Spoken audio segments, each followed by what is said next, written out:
Well, we're off to a good start. Not to mention, that's the perfect intro for us to mention what movie we're doing today. This is 2020's Fantasy Island. Spoiler alert, while I might be giving you my opinions on the film, that's no substitute for watching it for yourself. Links to the film are in the description.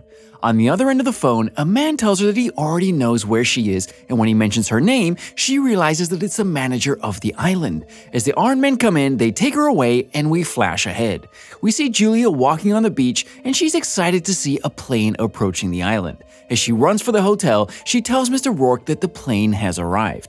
As Mr. Roarke heads for the dock, we see the guests leave the plane. We meet Melanie, JD, Brax, Patrick, and Gwen. As they gather their refreshments, Julia meets them to explain that everything is included in their stay. The guests try to figure out the story of Mr. Roarke, but Julia assures them that there is so much more than what they know. Before heading on their way, Julia explains that everything and anything is possible on the island. As they leave the dock, we see that a man is watching them from the trees. As everyone gets settled in, Gwen begins to ask questions about how Mr. Roarke accomplishes everyone's fantasies. Julia admits that she doesn't quite know how it works, but she knows that all of their lives are about to be changed forever.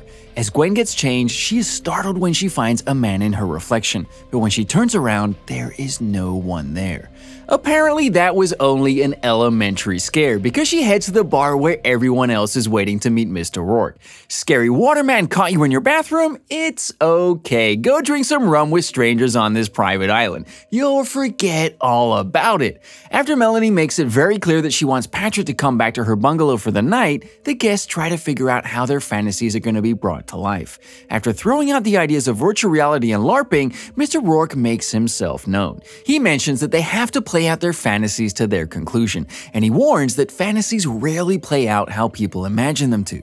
After telling everyone their fantasies begin after a good night's sleep, he mentions that JD and Brax will be beginning their fantasies now. After taking the brothers to a crazy pool party, things don't seem that bad at all. The night is full of drinking, smoking, and frivolity. The next morning, Gwen is woken up by one of the island's employees, and he takes her to see Mr. Roarke, where he asks her more questions about her fantasy. He admits that most people are usually unimaginative about their fantasies, and they are usually a bunch of sex stuff. He likes that hers will be a challenge for her. After questioning her some more, we find out that she wishes she could have a do-over from when an ex proposed to her. She wishes she could have had a child with him and lived a happy life. That seems like a tall order for an island, but we all know that this isn't an ordinary island. Yet when she walks through the doors that he says her fantasy is behind, I'm really wondering how she's thrown back into that moment. Is this like a real timeline rewrite? Is it all in her head? How are any of them gonna end up happy? Gwen finds that she's thrown back into the exact time and location that her ex proposed to her, and she told him no. She can't believe that this is happening, and she tries to explain that this isn't what she wanted. Mr. Roarke tries to explain that she doesn't want to make this another moment she'll live to regret. Back on the island, Patrick and Melanie end up talking about their fantasies. Patrick explains that he always wanted to enlist, so he saw this as his way to play soldier. Melanie, on the other hand, wants revenge on a childhood bully. Just like clockwork, Mr. Roarke appears and gives Melanie instructions on how to get to her fantasy. She takes the elevator to the floor with no name, and she begins recording her fantasy, which begins in a control room. When she hits the button, she realizes that her childhood bully is somehow showing up on the other side of the glass, strapped to a chair. After reading a letter left for her, she finds out that all of the buttons are different ways for her to torture her childhood bully. Even after using a few of them, she believes that it's still a hologram. After posting a video of her cheating on her husband to her social media, the bully's husband calls her and mentions that she's been gone for 2 days, and it finally clicks with Melanie. Okay, so she finds out that they really kidnapped the bully, and what's her first reaction? To break the one rule Mr. Roarke mentioned the night before: finish out your fantasy. She straight up tries to get back on the elevator and tries to tell him that she's done. That's not how it works, Melanie. On a different part of the island, Mr. Roarke takes Patrick to his fantasy. After getting dropped off in the jungle, Patrick is grabbed by the man that was watching them leave the plane when they got there. He tries to explain to Patrick that things aren't what they seem to be. Suddenly, soldiers appear and take him away to headquarters. Back at the pool party, Brax and JD end up having a great night, and they talk about why JD's girlfriend broke up with him. Apparently, it's because he and Brax are inseparable. Brax tries to get the girl JD slept with to explain how he should move out, but JD assures him that his life is great because of him being in it. Next, we see Gwen at her proposal dinner. She still doesn't believe that this is for real, but when he asks her to marry him, she doesn't even hesitate to say yes this time. Everybody's fantasies start playing out in their own way. Brax and JD find a panic room that leads them to find an armory. After finding grenades, they go to the beach to blow some stuff up, but when the grenades go off, it interferes with Patrick's fantasy. Soon, Patrick is taken to the post where he ends up finding his father. Patrick doesn't like what's happening and he tries to get Roarke to listen to him.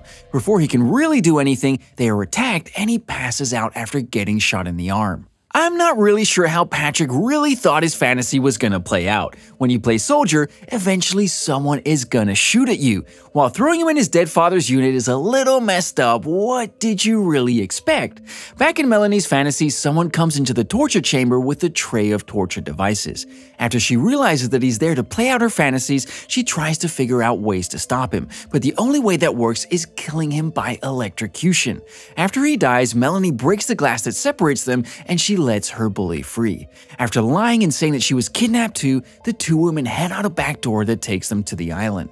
Back at the pool party, everything seems to be going well until men show up and start shooting the guests. JD and Brax head for the panic room, but while Brax calls Mr. Roarke, some of the other guests close the panic room door before they can get in. Mr. Roarke explains that the problem with having it all is that usually someone wants to take it from them. Okay, now that we've come to Patrick's side of things again, he even admits that the island recognized that he just wanted to see his father again. Now that his father knows how things end, he tries to leave, and I can't really blame him. My son from the future shows up and says that I die in a mission that happens tomorrow. Well, we just change what we do tomorrow. Nevertheless, everyone's fantasies play out, and no one is quite happy enough with any of them. Brax and JD are overrun by drug dealers that owned the house previously. Gwen doesn't feel like she deserves the family she has now, and Melanie is wandering the woods with her childhood bully. We finally learn that the crazy man that saved them is named Damon, and he leads the girls to a cave where he shows them the crystal that powers the island. He explains that the crystal changes the water, and in turn the fantasies turn to nightmares. He gives Melanie a flask of the water that he asks her to get off of the island, and he points her in the direction of the hotel. Back at the hotel, Gwen is having trouble coming to terms with the fact that this is the fantasy she chose. She mentions that there was another moment that she would have chosen if she had known the power of the island, and after talking to Julia, she confronts Mr. Roarke about getting another try at her fantasy. After agreeing to give up her new life with her husband and child, she goes through the doors to confront her true fantasy.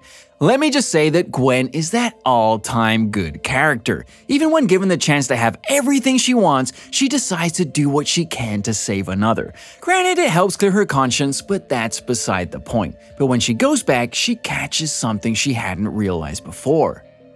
Oh, connections! Gotta love that! I love how JD is straight to the point. Lady, come on! When she goes downstairs to get a police officer, we realize that Patrick is the cop on duty, and he doesn't go to help the man. After she realizes that he isn't going to help her, she heads inside to help her neighbor. Meanwhile, Damon gives the two girls life tips on how to get past the trauma of being bullied. Then he quickly sacrifices himself to save them. And just like that, Damon is done. Suddenly, we start to see more connections as Patrick goes with his father to his mission that he dies in. But when they get there, Patrick finds that it's Brax that he's run into now. While the mission continues, everyone thinks that the mission is a success, but they quickly realize that the bad guys are powered by the island's water. They are essentially unkillable. Patrick watches as his father gets gunned down, and Brax watches as JD is shot in cold blood. Back on the island, Melanie tries to apologize for wanting all of this, but she figures out that the best way for them to make contact with the outside world is to go back to the torture chamber where the phone call went out to. After making contact with the bully's husband, he calls for the plane to come pick them up. Before they can leave, the elevator comes down and Brax and Patrick get off of it. After they all make it to the ground floor, they are stopped by Mr. Roarke and his employees. But this is when Gwen shows up to explain that they all had a hand in the death of the man from the apartment complex. They all rush to the dock to meet the plane, but it's shot out of the sky by the thugs from Brax's fantasy. This is just becoming one big crazy fantasy now, so all these mini fantasies are really just for one big revenge fantasy. All of their lives for the revenge of the one. Hardly seems fair, but if the island asks for it, I guess you have to give it to them. Now that they have no more options, they take a second to figure it all out. They realize that Julia is probably actually the mother of the dead man that they all had a hand in. After ruling out talking sense into Julia, they decide to attack the island at the heart and take out the crystal that powers it. They make their way to the cave, but as soon as they get inside, everyone seems to split up and get separated.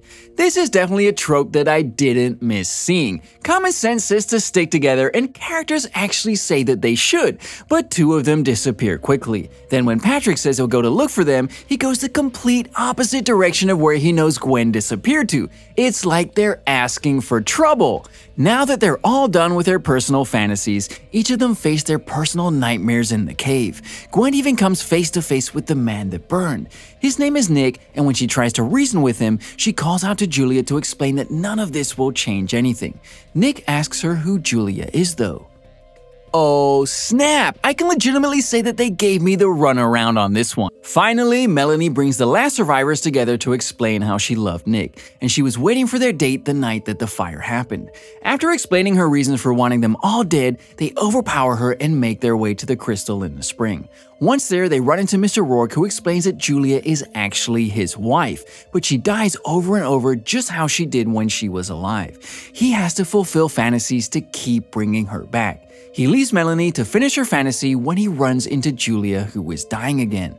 Julia talks him into doing what's right, and he goes back to explain that not everyone has gotten a fantasy yet. The bully ends up drinking some of the water, and she explains that her fantasy is that Melanie and Nick get to be together forever. This looked like a scene straight out of Friday the 13th. While this was a quick climax, it was a somehow fulfilling one. Suddenly, Gwen wakes up in her bungalow, and she goes to the hotel to look around for everyone. Slowly, everyone starts to show up, and Mr. Roarke explains that Patrick sacrificed himself to save them.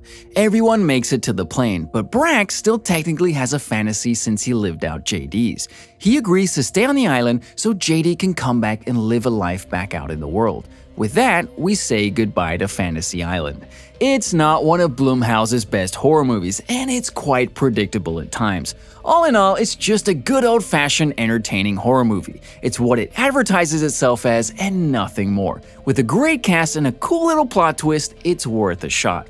Thank you for watching, and I hope you enjoyed the video. Don't forget to like and subscribe for more like this one. Comment what you think I should watch next, and I'll see you in the next video.